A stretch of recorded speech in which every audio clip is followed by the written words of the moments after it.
Hello friends, ಕರ್ನಾಟಕದಲ್ಲಿ D boss ಅವರ craze ಯಾವ ಲೆವೆಲ್ಗೆ ಇದೆ ಅಂತ ನಿಮ್ಮೆಲ್ಲರಿಗೂ ಗೊತ್ತೇ ಇರ್ಬೋದು. ಇವರು ಎಲ್ಲಾದರೂ ಹೋದರೆ ಸಾಕು ಅಲ್ಲಿ ಕೋಟಿ ಕೋಟಿ ಜನಸಾಗರ ಸೇರುತ್ತೆ. ಇವರ ಹೊಸ ಸಿನಿಮಾ ರಿಲೀಸ್ ಆಗ್ತಾ ಇದೆ ಅಂದರೆ ಅದರ ಮುಂದೆ ಬೇರೆ ನಟರು ಸಿನಿಮಾ ರಿಲೀಸ್ ಮಾಡೋಕ್ಕೂ ಕೂಡ ಭಯ ಪಡ್ತಾರೆ. ಇದು ಡಿ ಬಾಸ್ ಅವರ ಗತ್ತು ಅಂತಲೇ ಹೇಳ್ಬೋದು. ಡಿ ಬಾಸ್ ಅವರು ಯಾವುದೇ ಒಂದು ಸಿನಿಮಾ ಮಾಡಿದರೂ ಕೂಡ ಅದು ಸೂಪರ್ ಹಿಟ್ ಆಗುತ್ತೆ. ಇದು ಡಿ ಬಾಸ್ ಅವರ ಲೆವೆಲ್ ಅಂದರೆ ಇತ್ತೀಚೆಗೆ ನೀವೆಲ್ಲರೂ ನೋಡಿಯೇ ಇರ್ಬೋದು, ಮರ್ಡರ್ ಪ್ರಕರಣದಲ್ಲಿ ಡಿ ಬಾಸ್ ಅವರನ್ನು ಅರೆಸ್ಟ್ ಮಾಡಲಾಗಿತ್ತು.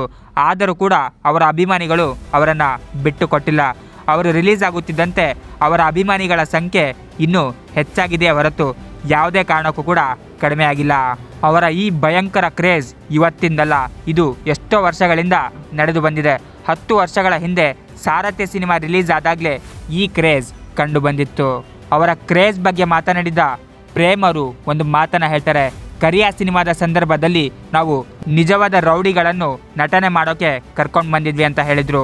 ಅದಷ್ಟೇ ಅಲ್ಲ, ಇಂದಿಗೂ ಕೂಡ ಡಿ ಬಾಸ್ ಬಗ್ಗೆ ಮಾತನಾಡೋಕೆ ದೊಡ್ಡ ದೊಡ್ಡ ರೌಡಿ ಶೀಟರ್ಗಳು ಭಯ ಪಡ್ತಾರೆ ಅಂತ ಹೇಳಿದ್ರು. ಅಂತಹ ದೊಡ್ಡ ದೊಡ್ಡ ರೌಡಿಗಳೇ ಡಿ ಬಾಸ್ ಅವ್ರಿಗೆ ಭಯ ಪಡ್ತಾರೆ ಅಂದರೆ ಇದು ಡಿ ಬಾಸ್ ಅವರ ಗತ್ತು ಅಂತಲೇ ಹೇಳ್ಬೋದು. ಇದರ ಬಗ್ಗೆ ನಿಮ್ಮ ಒಪಿನಿಯನ್ ಏನು ಕಾಮೆಂಟ್ ಬಾಕ್ಸಲ್ಲಿ ತಿಳಿಸಿ. ಹಾಗೂ ಇದೇ ರೀತಿಯ ಹೊಸ ಅಪ್ಡೇಟ್ಸ್ಗಳಿಗಾಗಿ ನನ್ನ ಚಾನಲನ್ನು ಸಬ್ಸ್ಕ್ರೈಬ್ ಮಾಡಿ. Thank you.